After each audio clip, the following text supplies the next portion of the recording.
But a badge on the shirt has never once made a student trustworthy. A leadership badge can raise the visibility without raising maturity. That one conversation tells you more about their leadership than the title ever will.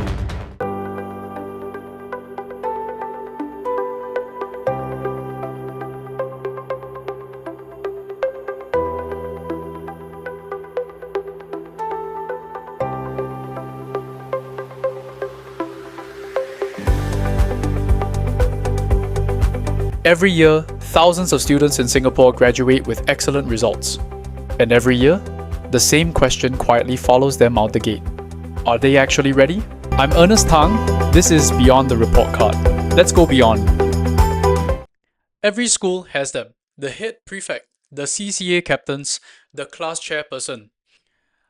But a badge on the shirt has never once made a student trustworthy. We assume instinctively that a title means leadership has developed. But very often, the title was handed out as a reward for visibility, for grades, for being liked, rather than as a responsibility with real weight attached to it. That gap between looking like a leader and actually being one is where the problem sits. When was the last time you watched a titled student really get tested, and what was seen? Today, I want to show you 3 things that really build leadership in a teenager. Titles are only the container. They are never the real content. A leadership badge can raise the visibility without raising maturity. Schools can assume that giving student titles will develop leadership itself, and that assumption is quietly costing us. Across 20 years of being in the school system, as well as being a vendor, I have seen the same pattern. Titles are given at the beginning of the year or somewhere around term 2. The investiture is held. And then structure, accountabilities seem to be lacking in the follow-up. I myself used to assume that the role itself is the training, and students know how to look the part, can carry that impression for an entire year without being genuinely tested. Before we go further, if you're finding this very useful, do hit the like and subscribe button down below. I put out content like this every week to help people like you, school leaders, educators, and parents who are very serious about building these skills, these knowledge, and these attitudes for the next generation. It helps more people like you in your position to find the work that I do. I personally recall one student clearly. He had gone through the investiture. This is a formal school ceremony confirming the appointment of him as a student leader. He had passed the evaluation, he had gone through the interviews, and yet when tasks were assigned, excuses were followed. The task was simply not completed that were assigned to him.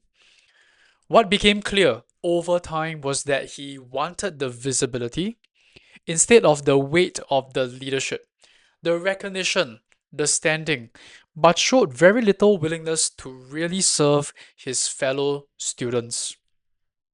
If you took away the title tomorrow, would this student still serve or behave like a leader? If you're head of department, level head, or program coordinator responsible for developing student leaders, this is the video for you. There are 3 things that actually separate a titled student from a trustworthy one: title, responsibility, and accountability.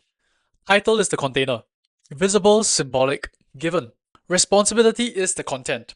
What the student is really carrying or actually trusted to carry out. Accountability is the proof. What happens when the student is checked, tested, or found wanting? Let me use this video to take you through each one and show you where most school leadership programs quietly stop short of. Here is something you can check this week. No program redesign required at all. In Singapore, CCA captains and class chairpersons are often appointed around the beginning of term 3, somewhere around the time this video has actually started or sometime a bit earlier than this. Ask yourself, since that appointment, has the student had a single structured accountability moment? Was there a handover, a debrief, a check through, follow through? For most, If I'm honest, and I think I've done this before, the answer is no. So, what you can do is this week pick one student leader. Ask them to walk you through one decision they made in the role for the past few weeks and what the outcome was. Can they answer that question clearly? The answers stay vague. That one conversation tells you more about their leadership than the title ever will. A title isn't evidence of leadership, it is permission to start practicing that leadership. Schools default to titles because they are still manageable, it's visible, photographable, and easy to design. But the risk is treating the title as the finish line, when in reality it is a starting line. Titles create expectation. They do not create maturity. I saw this in one student leader assigned to produce the duty roster for the team that he was overseeing. A template was provided to him. The steps were explained. The deadline was given to him. When the deadline arrived, the roster didn't appear. The teacher was frustrated. The other student leaders who had been waiting were equally frustrated as well. The title had been granted, no doubt about it, but the expectations, even though they were clear, didn't have the same follow up action done. The mistake wasn't giving the title, the mistake was stopping at the title, a low risk task first. Before assigning major responsibility to a new student leader, give them a low stakes task first. Bounded, clear, explained, and get them to clarify. Follow up on this one item. Watch how that particular student handles that task. A student who cannot be trusted with a small task is definitely not ready for the large one. The title opens the door, it does not walk the student through that door. Responsibility is what a student actually carries when nobody is watching, not what they are applauded for when everyone is literally looking at them. There is a difference between event based responsibility and ongoing responsibility. Organizing a one off event is pretty manageable, I must say. Owning an outcome over time without external prompting is what leadership is actually prepared for and what it does require. Many schools are trying to protect students from the discomfort of real failure, and I get it. We don't want the students to fail because we don't want to be appearing as the person who did cause the failure. What happens is, under delegation happens, real ownership doesn't take place, and in doing so, the removal of the very thing to help them develop is done. I want to share a student who understood this differently.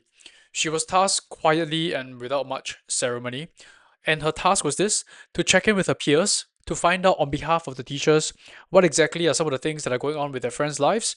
And if that is something that they're able to find out, which is troublesome, they are to let the teachers know so that they themselves could offer the needed help to the required student.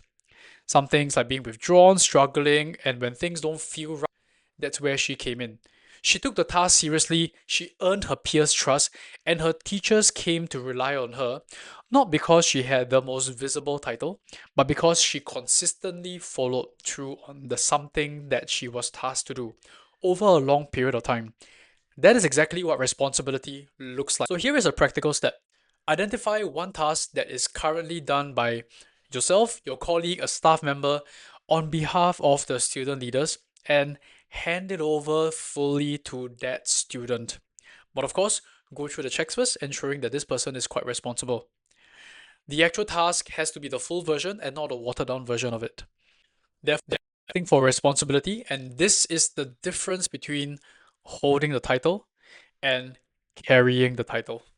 Accountability is where leadership becomes visible, not in the title, not even in responsibility, but what happens when it is checked. Accountability isn't punishment, it is a structured moment of review and reflection. And that is where two of the most formative stages of the Leaven learning cycle does take place: reflection, consequence. Most school leadership programs have the title, the badge. Some have the responsibility. Great, kudos to you. But I feel, based on my observation, most may not actually have the accountability. And if you do, great on you. Across our multi session programs, when accountability is built in, When students know that their own personal actions will be reviewed, will be checked, will be relied upon by their peers, and their actions have real consequences on the people around them, somehow we notice that their behavior is different. Not only do they perform better, and they don't only perform out of fear, but it's because they're able to see the full picture. They're able to see how their own task affects the rest of the task of the other people. They understand that what they do affects those around them. And when they succeed, it's because their peers also succeed as well. This reaches outward into the team that they're part of, and that visibility of impact changes how they lead. So here is a practical step. Build a simple end of term reflection conversation for the student leader. 3 questions. What did you own this term? What was done that worked? And what would you and can you do differently the next time? Without the moment, the leadership loop doesn't quite close. Does your school's leadership program have a moment where students are asked to account for their leadership? Or does it end when the title is given? So here is the full loop: title, responsibility, accountability. Most programs, from my observation, run the first third of it. So therefore, a recap. A student leader is not built by the badge. They are built by what they carry and what they're held to, the standard they're held to. The title opens the door for them to do the task they ought to do. Responsibility is what they choose to carry on and carry out. And finally, their accountability is the proof of what the task has done for them in view of the people that they are serving as well. So here are 3 steps before the end of this term. Step 1, audit your current student leadership titles. Which one comes with real named ownership and which are purely symbolic? You can't build what you haven't mapped. Step 2, hand over one real piece of responsibility this term. One task currently done by an adult that can be taken on by another person, a student. Full responsibility with support and structure built into it. Growth happens at the edge of real consequence, not within a safety net. And finally, step 3, schedule one accountability conversation per student leader, asking them 3 questions. What did you own? What worked? What would you do differently?